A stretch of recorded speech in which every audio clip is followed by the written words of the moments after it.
Hi everyone, this is doctor Gayatri, general physician. ఇక్కడ మనకు ma'am గారు ఉన్నారు. ఈవిడ ఏంటంటే డ్రౌజీ స్టేట్ లో సరిగ్గా పిచ్చి పిచ్చిగా మాట్లాడుతూ మన దగ్గరకు వచ్చారు అనమాట. సో రొటీన్ ఇన్వెస్టిగేషన్స్ అన్ని చేస్తే సోడియం తక్కువ ఉంది ఇవి. సో అందుకని చెప్పి మనం సోడియం కరెక్షన్ స్టార్ట్ చేసాము. అయితే సోడియం కరెక్ట్ చేస్తున్నా కానీ కరెక్ట్ అవ్వలేదు. ఎంత ఇస్తున్నా కానీ ఇంకా తక్కువే వస్తుంది. ఎందుకు ఇట్లా అవుతుంది అని చెప్పి మళ్ళీ రీచెక్ చేస్తే ఇవిడికి థైరాయిడ్ ఉందన్నమాట.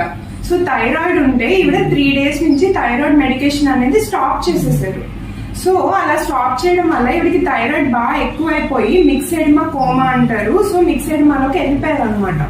సో మనం అది చూసి మళ్ళీ చెక్ చేస్తే TSH 70 వచ్చింది. దాని తర్వాత మళ్ళీ థైరాయిడ్ మనం రీస్టార్ట్ చేసాం. సో థైరాయిడ్ రీస్టార్ట్ చేసి అప్పుడు సోడియం కరెక్షన్ కూడా కంటిన్యూ చేస్తే ఇప్పుడు నార్మల్ అయ్యారు.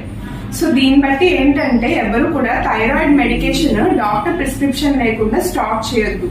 సో మీ థైరాయిడ్ గురించి మీకు ఏ డౌట్స్ ఉన్నా ప్లీజ్ విజిట్ యువర్ డాక్టర్, అంతేకాని మీరు మెడికేషన్ స్టాప్ చేయొద్దు. Thank you.